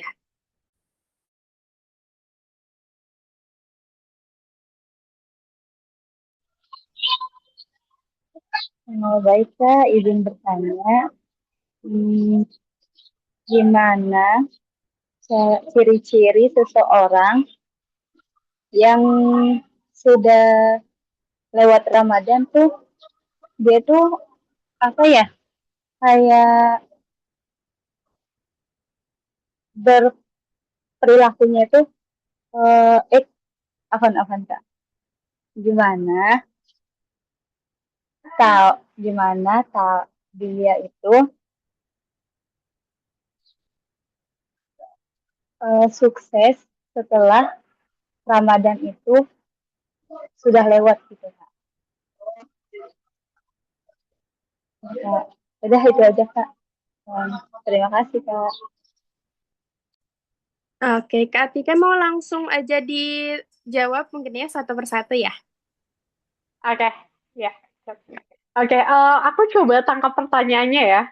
Gimana caranya biar kita tuh bisa sukses after Ramadan dan kita tahu bahwa kita tuh berhasil melewati Ramadan itu, ya nggak sih? Dan teman-teman, kita kan hamba ya, lagi-lagi gitu. Kita tuh nggak tahu Allah tuh menciptakan kita nih dengan ibadah-ibadah yang udah kita lakukan ini tuh diterima atau enggak. Tapi kita tuh bisa melihat tanda-tandanya. Dan bahkan ada, pernah nggak kalian familiar nggak sama kalimat ini? Ketika ibadah di bulan Ramadan kita itu diterima, kita itu akan jadi hamba yang lebih mudah untuk taat. Dan aku coba narik ini sama salah satu dalil yang kalau nggak salah itu ada di dalam Al-Quran atau itu ada di Al-Hadis. Dan pokoknya beliau bilang gini, ketika sesuatu itu Allah terima, itu akan mendatangkan kebaikan-kebaikan lainnya. Ketika kebaikan itu Allah terima, itu tuh akan membuat kebaikan-kebaikan lainnya. Mungkin gini, kita menganggap bahwa, oh ternyata amalan-amalan kita selama Ramadan, misal amalan untuk kita puasa, ternyata diterima sama Allah. Dan itu memudahkan kita untuk bisa berpuasa di bulan-bulan berikutnya. Di bulan Syawal, terus di bulan-bulan berikutnya kita jadi lebih mudah untuk puasa Senin Kamis, dan kita bisa lebih mudah untuk ayam milbit. Gitu. Atau bahkan ketika teman-teman di sini ngerasa, oh ini amalan ini tuh diterima loh. Dan Allah memudahkan kita untuk beramal amalan yang berikutnya. Dan itu kuncinya adalah ada di keberkahan. Seberapa berkah sih hal-hal yang kita lakukan? Seberapa berkah sih ibadah-ibadah yang kita lakukan? Termasuk kebaikan-kebaikan yang lagi kita usahakan. Kayak misal, teman-teman di sini lagi ngerasa berjuang kebaikan di pekerjaan. Ya udah, ini bakal diterima nggak ya? Amanah aku di pekerjaan, tanggung jawab aku di pekerjaan, profesionalisme aku di pekerjaan gitu. Ketika hal itu diterima sama Allah dan itu Allah berkahi, itu Allah ridhoi, itu tuh akan mendatangkan banyak kebaikan lainnya. Jadi gimana caranya untuk bisa sukses after Ramadan ini adalah minta keberkahan sama Allah biar kebaikan-kebaikan ini tuh nggak berhenti di sini. Dan ada satu doa, bahkan kita tuh disuruh untuk berdoa biar kita dimudahkan untuk beribadah, dimudahkan untuk bersyukur, dan dimudahkan untuk kita selalu diberikan hidayah sama Allah. Karena kita kan menganggap bahwa oh misal sholat duha untuk dapetin rezeki, tapi kita lupa bahwa sholat duha sendiri itu pun bagian dari rezeki. Kita lupa sama hal-hal itu, makanya kita disuruh untuk minta ya Allah kasih aku hidayah, kasih aku kemudahan untuk taat dan beribadah, kasih aku kemudahan untuk kita bersyukur. Itu sebaiknya yang akan ngebawa kita kepada keberkahan-keberkahan yang lain, kepada kebaikan-kebaikan yang lain, termasuk kebaikan yang setelah Ramadan ini, termasuk kebaikan-kebaikan yang akan kita lakukan di Syawal. Dan itu emang hal yang tricky banget buat kita, karena kita tuh kadang mikir gini, yeay udah 1 Syawal, udah selesai tugas aku, berarti aku udah nggak perlu puasa lagi. Padahal after kita puasa di Ramadan, kita masih ada puasa sunnah di 6 hari di bulan Syawal, yang itu keutamaannya juga luar biasa. Di setelah bulan Ramadan itu, kita punya PR yang jauh lebih berat, karena PR kita adalah mempertahankan habit-habit yang udah kita bangun di Ramadan itu untuk kita bisa ketemu sampai Ramadan berikutnya. Sampai kita jadi hamba-hamba yang lebih baik dari sebelum Ramadan, pas Ramadan, dan setelah Ramadan, sampai kita ketemu sama Ramadan berikutnya. Dan itu dia, semoga menjawab ya. Baik, Masya Allah. Terima kasih banyak Kak Atika dan yang sudah bertanya semoga terjawab. Selanjutnya mungkin tadi ada Kak Disa ya. Apakah jadi Kak Disa untuk bertanyanya?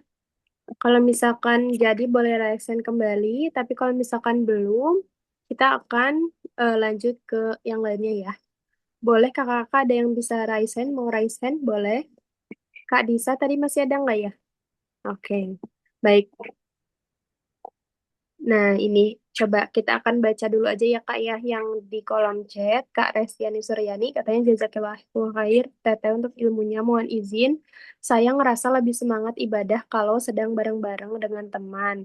Misal ketika sekolah atau mabit atau ketika sedang di masjid bersama orang-orang. Yang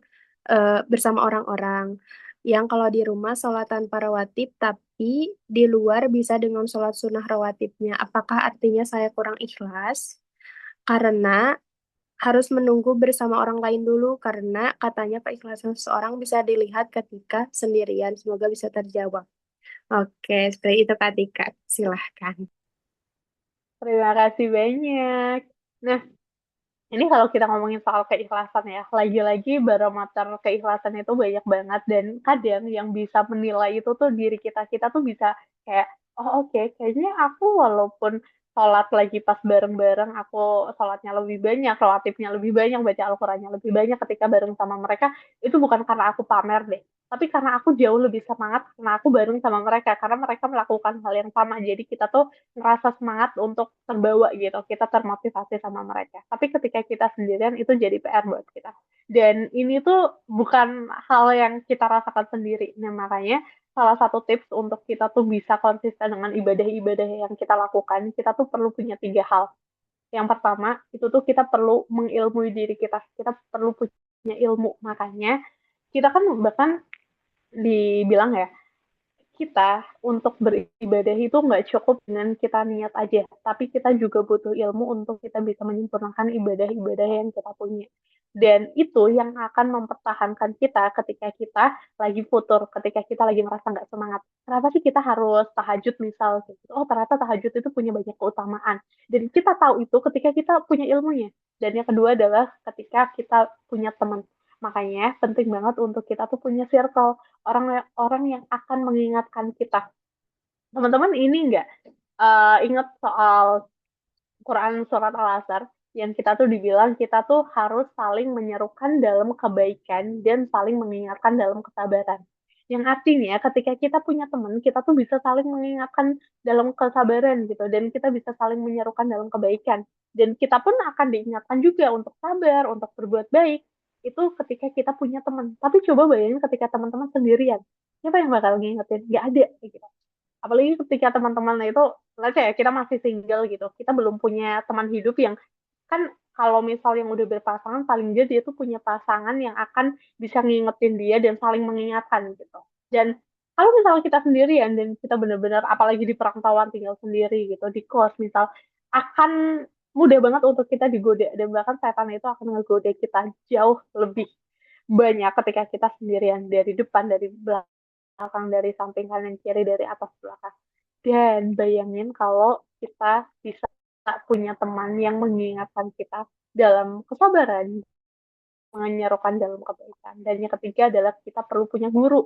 Makanya ketika teman-teman di sini ngerasa, oh aku lagi belajar nih, aku lagi mengkaji Islam, jangan belajar sendirian, tapi coba datang ke masjid terdekat, masjid yang ada kajiannya, dan di sana teman-teman itu bukan cuma sekedar nyari knowledge-nya aja, bukan cuma sekedar untuk nyari pengetahuannya aja, tapi nyari keberkahan dari guru. Dan tiga hal ini yang akan penting mempertahankan keimanan kita, mempertahankan semangat ibadahnya kita. Dan walaupun teman-teman lagi sendirian, tapi sebenarnya ketika kalian ngerasa punya tiga hal ini, kalian jadi ingat bahwa, oh ya udah deh, ketika aku sendirian ternyata aku masih perlu melakukan ini. Oh, oke deh, mungkin aku jauh-jauhan sama temen aku, tapi temen aku tuh dia juga lagi semangat loh untuk ibadahnya. Ya udah kita bareng-bareng, mungkin kita bikin Ramadan challenge atau apa kayak gitu yang untuk nge-track bareng-bareng saling ngingetin ini udah tahajud belum nih udah bangun belum kayak gitu udah sahurnya belum kayak gitu nanti pas juga pas duha yaudah kita ini dulu yuk kita zikir bareng-bareng terus kita duha bareng-bareng tilawahnya kita bikin Ramadan challenge bareng sama teman-teman terdekat kita gitu termasuk ketika teman-teman ada di sini gitu dan harapannya ketika teman-teman hadir di satu tempat gitu entah itu forum kajian online ataupun offline jangan pernah kalian itu balik lagi tuh sendirian kalau bisa walaupun kalian datang sendirian pas baliknya kalian tuh udah punya teman kenalan sama kanan kirinya gitu. Kenapa? Karena itu akan jadi investasi akhiratnya kalian gitu. Dan itu akan jadi kebaikan yang berkali-kali lipat ketika kalian itu datang ke majelis ilmu bukan cuma dapat ilmu, bukan cuma dapat keberkahan dari guru, tapi kalian juga dapat teman baru yang insya Allah itu akan jadi temenan perjalanan kalian buat jadi tak. Dan yang terakhir itu tadi ngomongin soal guru. Ini tiga hal yang akan mempertahankan kita. Dan kalau misal kita benar-benar mentok banget nih, kita lupa, kita ngerasa bahwa, oh tapi kalau aku sendirian nggak benar-benar sesusah itu nih untuk beribadah gitu. Ya udah, kalau misal teman-teman ngerasa harus ada temennya dulu, kalian datang aja ke masjid. Apalagi sekarang momennya Ramadan, nanti 10 hari terakhir Ramadan atau sekarang gitu. Untuk kalian pulang kerja ke masjid mana dulu gitu. Itu tuh seru banget. Itu rasanya akan jadi hal yang paling kalian rindukan gitu. Kayak aku ingat banget kalau misal aku ke Bandung gitu, masjid-masjid yang aku datengin kayak ke Salman, ke Al-Latif, ke Nurul Falah gitu. Masjid-masjid yang itu tuh jadi apa ya, jadi core memorinya aku ketika, oh dulu pas aku tinggal di Bandung, aku ke masjid-masjid itu. Akhirnya ketika aku udah di luar kota, aku jadi yaudah aku akan balik sama itu. Atau bahkan ketika aku di Jakarta, aku punya satu masjid yang itu jadi salah satu rumah pulangnya aku di Masjid Nurul Iman Blok M Square. Mungkin teman-teman di sini juga ada yang familiar banget kalau di Jakarta. Itu tuh jadi rumah pulangnya aku. Bahkan ketika aku udah pindah ke Bandung, aku tuh selalu mikir, oh kayaknya rumah pulang aku tuh di Jakarta di Masjid Nurul Iman. Dan bahkan aku inget setiap Ramadan, aku tuh nyempetin buat ke Jakarta cuman buat ke masjid itu jadi momen-momen yang akan kita kangenin gitu dan teman-teman di sini boleh banget untuk datang ke masjid-masjid itu yang akan jadi memori indahnya kalian sama Ramadan oh dulu Ramadan aku di kota ini aku ke masjid ini nih gitu dan itu akan ngebangun semangatnya kalian bedain deh rasanya untuk kalian ibadah sendiri di rumah ataupun kalian ibadah bareng-bareng berjamaah di masjid yang akan jadi kenangan indah buat kalian. Kopdar yuk teh kalau ke Jakarta. Ya udah ini aja ya. Nah, kita semoga menjawab ya pertanyaannya. Oke, baik. Semoga terjawab ya, Kak. Masya Allah. Baik, selanjutnya pertanyaan yang terakhir mungkin ya, Kak Tika. Oke. Kak Disa tadi katanya mau bertanya langsung. Boleh silahkan dinyalakan mic-nya. Katanya tadi kan gak jadi, terus jadi gitu ya. Masya Allah, boleh silahkan. Kak Disa, bisakah dengar suaranya?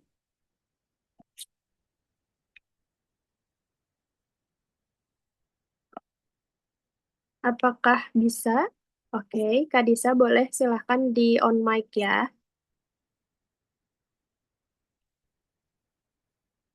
Oke, kita tunggu sebentar. Halo, apa terdengar? Nah, udah bisa. Iya, suara aku terdengar, Kak. Aman. Oke. Iya, jadi aku nggak tahu sebenarnya apa ini emang yang dihadapi umur 20-an, cuman aku ngerasa kayak kehilangan diri gitu, kehilangan arah juga. Kayak aku udah eh, coba untuk berbagai hal yang baik gitu, kayak dijadwalin gitu kan. Walaupun udah kecil-kecil banget sehari gitu, cuman kayak susah banget. Kadang ada yang terlaksanakan, kadang ada yang enggak gitu. Itu aku kayak nanya-nanya apa yang salah dalam diri aku gitu. Um, apa emang di lingkungan juga atau gimana? Itu gimana ya Kak? Apalagi kan emang eh sadar gitu kayak sebenarnya tahu gitu minta aja ke Allah gitu. Tapi rasanya kayak nggak ada jawaban. Itu gimana Kak? Nah, terima kasih.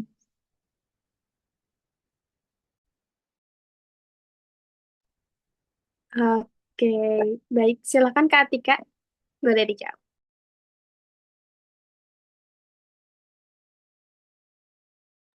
Oh, oke, ternyata masih di mute ya. Oke, Kak Disa, terima kasih pertanyaannya. Kak Disa, aku mau nanya dong, dan boleh ini dijawab personal aja ya. Kak Disa punya nggak sih teman terdekat Kak Disa gitu, yang mungkin selama ini tuh jadi bahan curhat-curhatan, kayak gitu, atau jadi orang yang siap menampung keluh kesahnya Kak Disa, kayak gitu. Pokoknya orang terdekat Kak Disa, yang mungkin Kak Disa tuh nyaman untuk berbagi cerita sama orang itu. Dan kalau bisa ya, tadi kan aku sempat bilang ya bahwa salah satu 3 poin yang bisa mempertahankan iman kita gitu untuk kita bisa konsisten beribadah itu kan teman ya. Nah, kalau misal konteksnya itu ketika kita kehilangan arah gitu dan kita udah berusaha sebaik mungkin tapi kita masih ngerasa arahnya nggak tahu kemana kayak gitu. Nah, coba kita tuh paling nggak punya satu teman yang ketika kita lagi benar-benar hilang arah, dia itu bisa nunjukin arah ke kita. Kan ada ya, kadang kita mikir kayak iya kan kita harus minta sama Allah, iya tahu gitu, tapi gimana ya caranya gitu. Nah, kalau kita udah ngerasa udah ngelakuin itu semua gitu dan masih mentok, minta sama teman kita, tolong dong gitu. Misal teman kita mau kajian ya, kita diajakin. Oh, teman kita mau itikaf, misal, oh ternyata kita diajakin. Teman kita mau apalagi ngelakuin kebaikan-kebaikan, mau bagi-bagi takjil, mau sedekah apa kayak gitu, terus kita diajakin, mungkin nggak secara offline gitu, mungkin bisa jadi secara online gitu, mungkin kita sama teman kita punya kesibukan masing-masing gitu, dan diingetinnya kayak gimana hari ini udah ini belum, hari ini udah kajian belum, hari ini udah duhanya udah belum gitu, hari ini udah tiga petang belum nih gitu. Kita punya orang-orang itu, kita punya teman-teman yang bisa mengarahkan kita, karena tadi ketika kita yakin bahwa pertemanan itu kan harusnya bisa saling menyerukan dalam kebaikan dan mengingatkan dalam kesabaran. Dan itu kan syarat pertemanan itu tuh bahkan bare minimum ketika kita mau berteman. Dan kita juga perlu sadar, kalau misal teman kita lagi hilang arah, berarti kita harus jadi penunjuk arahnya. Tapi kalau kita lagi hilang arah, kita juga minta tolong sama teman kita. Boleh dong, tolong tunjukin aku. Kalau misal aku lagi males banget kajian, boleh nggak tolong ajakin aku aja gitu. Nggak tahu di momen apa hati kita tuh akan terketuk, nggak tahu di momen apa kita tuh akan benar-benar ngerasa kayak oh kayaknya ini emang udah waktunya deh gitu, adalah dengan teman kita. Tapi kalau ternyata benar-benar mentok kita cuma sendirian dan nggak punya teman sama sekali, ini yang bisa kita lakukan adalah coba cari cara untuk kita bisa nangis dengan tulus. Nangisnya tuh bukan dibuat-buat, nangisnya tuh dengan tulus, bisa dengan gini. Ini kan momennya puasa ya, momennya puasa. Mungkin sebelum buka, kamu datang ke apa misal ke jalanan atau di mana kamu ngeliat ada orang yang gak seberuntung kita. Kan kita emang nggak boleh ya untuk menjadikan orang lain tuh bahan bersyukur gitu. Kayak kita ngeliat kesusahan orang lain dulu baru kita bersyukur gitu. Jangan sampai gitu. Tapi ini adalah momen untuk kita tuh mengetuk hati kita bahwa Allah tuh udah sebaik itu ke kita. Dan ada loh orang-orang yang nggak seberuntung kita, tapi mereka itu masih menjalani hidup. Dan kita ketemu sama mereka, kita ngasih sesuatu, mungkin makanan buat berbuka gitu. Dan kita jadi sadar di balik hal yang nggak enak yang kita rasakan, di balik hilangnya arahnya kita. Dan aku tahu banget kalau hilang arah tuh biasanya kita ngerasa hampa, ngapain aja nggak enak gitu. Nah, ketika kita dihadapkan sama itu, kita ketemu sama satu orang yang dia dikasih makanan aja, dia tuh segitu ngerasa bersyukurnya. Tapi kita tuh ngerasa, oh iya ya ternyata dia sebersyukur itu dengan kita kasih makanan ini.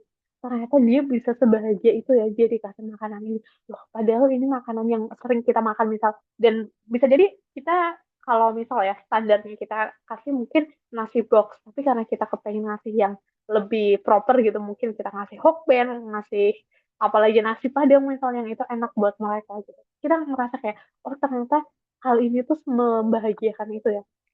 Dan teman-teman, ketika kita bisa ngelakuin itu, ternyata Allah bakal ngasih rasa kebahagiaan buat kita. Karena ketika kita ngasih, artinya kita tuh udah punya. Dan kadang kita tuh lupa bahwa kita udah punya itu. Kita lupa bahwa kita tuh punya kenikmatan, kita lupa punya kebahagiaan karena selama ini kita nggak membagi itu.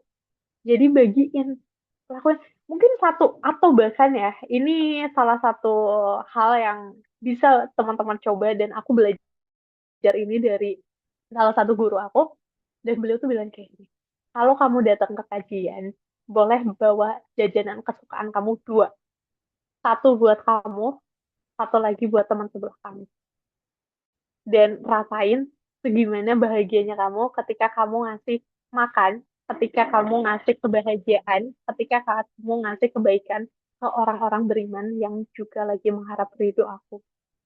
Pasti rasanya tuh berkali-kali lipat lebih membahagiakan gitu. Dan semoga dengan kita sering melihat kebaikan-kebaikan ini, sering kita dalam tanda kutip kita terharu, tersentuh dengan itu, hati kita tuh jadi lembut. Jadi kita bisa menemukan arah kita lagi. Dan kamu tuh nggak perlu memaksakan untuk kamu harus langsung tiba-tiba, oh aku bisa tahajud 12 rakaat, aku 12 rakaat gitu. Tilawah aku satu hari satu juz gitu.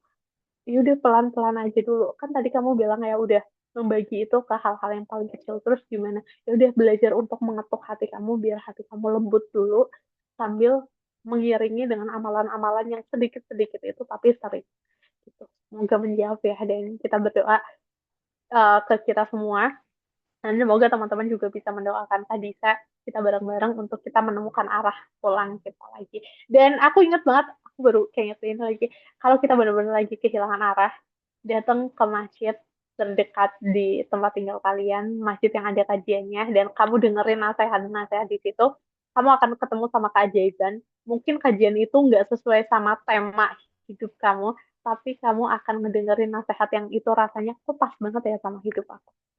Semuanya. Semoga menjawab. Terima kasih.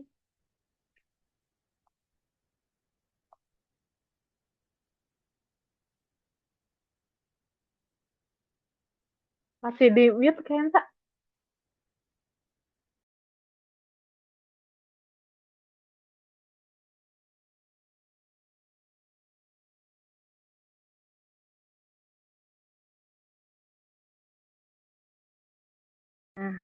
Oke, baik. Mohon maaf ya.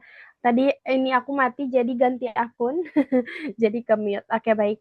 Kak Atika, Masya Allah, terima kasih banyak. Jazakumullah khairan katsiran tentunya untuk kesempatan kali ini. Kita berterima kasih sekali untuk setiap insight yang Kak Atika share. Tentunya semoga menjadi pahala jariah, menjadi wasilah didatangkannya rezeki, keistiqomahan, kebahagiaan, dan juga keberkahan. Mungkin ada closing statement mungkin Kak sebelum kita foto bersama dan penutupan. Oke. Ini sedikit pengingat buat kita semua, buat aku pribadi, kalau kita selama ini mulai kelimpungan sama hal-hal di luar sana, sama distraksi-distraksi yang datang ke kita, dan rasanya Ramadan itu makin banyak informasi-informasi yang bikin kita ke distress, kita bilang, kita fokus apa sih yang mau kita kejar di Ramadan kali ini.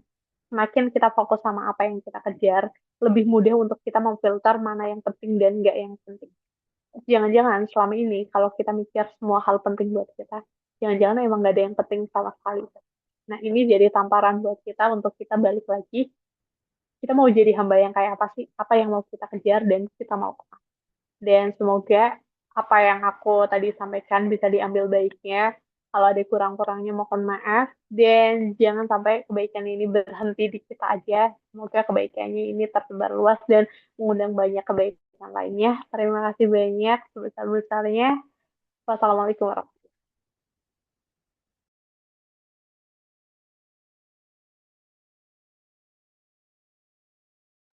Iya. Waalaikumsalam warahmatullahi wabarakatuh, Kak Atika. Terima kasih banyak sekali lagi. Izin kita foto dulu mungkin ya, Kak ya. Kita akan foto sebanyak 3 kali. Jadi boleh silakan kakak-kakak di on cam kan tentunya. Boleh ya, silahkan. Oke, Kak Tika di tengah-tengah kita juga ada Kak Naura nih join ya ternyata ya, Masya Allah tuh, Masya Allah. Nanti kapan-kapan ke Bandung lagi deh kayaknya ya, Masya Allah. Ketemu lagi di acara Jamis Offline tentunya. Baik, kita foto ya. Kakak admin sudah ready ya, aman ya, oke. Tapi iya kita foto dulu. Oke, 1, 2, 3. Oke, selanjutnya yang kedua, 1, 2, 3. Oke, sekarang yang ketiga, 1, 2, 3. Oke, sudah cukup ya, Alhamdulillah ya, Masya Allah. Kak Tika, barangkali Kak Tika mau lanjut lagi agenda selanjutnya, dipersilahkan. Terima kasih banyak sekali lagi. Dan untuk teteh-teteh yang lain, ayah. Dadah, Kak Tika. Assalamualaikum. Barakallah. Selamat berbuka puasa. Masya Allah. Baik. Untuk kakak-kakak yang lain, jangan kemana-mana dulu karena kita akan mengumumkan pemenang dari share poster dan juga yang bertanya ya. Jadi jangan kemana-mana dulu. Tapi sebelum itu, kita juga ada spesial untuk semua yang udah join hari ini. Ada diskon dari Jamis tentunya ya. Potongan sebesar 50.000. Jadi buat kalian yang mau gitu ya, boleh silahkan isi linknya terlebih dahulu. Nah, isi link surveinya kita minta waktu 3 menit saja untuk kemudian isi link survei, untuk kemudian evaluasi ya, biar kita menjadi lebih baik lagi tentunya ya. Jadi silakan boleh isi link surveinya, nanti kita akan ada mengumumkan informasi penting tentunya ya, diantaranya pemenang share poster dan juga yang tadi bertanya terpilihnya. Baik, sudahkah kakak-kakak? Oke ya, nyambil ngisi silakan minta waktu 3 menit saja. Dan jangan lupa juga berkesempatan untuk mendapatkan giveaway spesial tentunya dari Jami Syari buat yang share resume terbaik terkreatif ya. Dan ini tuh maksimal di share-nya H+2. Pastikan Instagramnya enggak dikunci. Jangan lupa tag @jamis.syari, @jamis.story, @atika cahya dan juga @hani_ensa. Oke. Boleh di absen dong yang udah isi ya, waktunya 2 menit lagi. Boleh silahkan tulis di kolom chat bagi yang udah isi. Oke, baik ya. Sudah? Oke, waktunya semenit lagi ya kakak-kakak ya. Oke, sebelum ditutup kita akan mengumumkan dulu tentunya ya. Oke, 1 menit lagi kakak admin kita akan mengumumkan pemenangnya ya. Oke, bismillah ya. Oke, ini kita akan mengumumkan pemenang yang bertanya. Selamat kepada Kak Salsa, Kak Disa, dan juga Kak Restian Suryani. Silakan boleh di screenshot dan DM ke @jamis.story. Jamis Syari ya, oke. Boleh ya, silakan kakak-kakak. Di screenshot pemenangnya ya ada 3 ya. Kak Salsa, Kak Disa, dan Kak Restian Suryani. Silakan boleh DM admin Instagram jamis.syari tentunya ya. Yeay, selamat. Dan pemenang giveaway share poster sharing ada Nizwa underscore dan juga Kak Nisa LFY. Yeay, selamat. Jangan lupa juga di screenshot dan silakan DM Jami Syari. Baik, Alhamdulillah kita sudah ada di penghujung acara ya teman-teman. Yang belum berkesempatan mendapatkan hadiah, boleh ada berkesempatan dapat hadiahnya lewat mana?